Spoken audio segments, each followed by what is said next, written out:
ఒకనాడు ఎలుగుబంటికి ఎవరు గొప్ప అనే ఆలోచన వచ్చింది. ఇంతలో ఒక జింక అటువైపుగా వచ్చింది. జింకకున్న వాడైన కొమ్ములు చూసి ఎలుగుబంటి భయపడింది. ఈ ప్రపంచంలో జింకే గొప్పది అని అనుకుంది. ఇంతలో అడవి దున్న వచ్చింది. ఆ దున్నను చూసి జింక పారిపోయింది.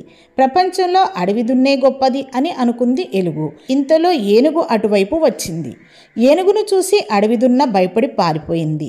జింక కంటే అడవి దున్న కంటే ఏనుగే గొప్పది అనుకుంది ఎలుగు. అటువైపుగా వచ్చిన మనిషిని చూసి మనిషి తెలివితేటలతో నన్ను వశపరుచుకుంటాడు, వీడి కంటపడకుండా ఉంటేనే మంచిది అని తప్పుకుంది ఏనుగు. ఇది చూసిన ఎలుగుబంటి జింక కంటే దున్న కంటే ఏనుగు కంటే మనిషి గొప్పవాడు అంటే ప్రపంచంలో గొప్పవాడు మనిషి అని నిర్ణయించుకుని ఏది ఆ మనిషిని చూద్దామని పొదల నుండి బయటికి వచ్చింది. ఎలుగుబంటిని చూసి మనిషి భయపడి పారిపోయాడు.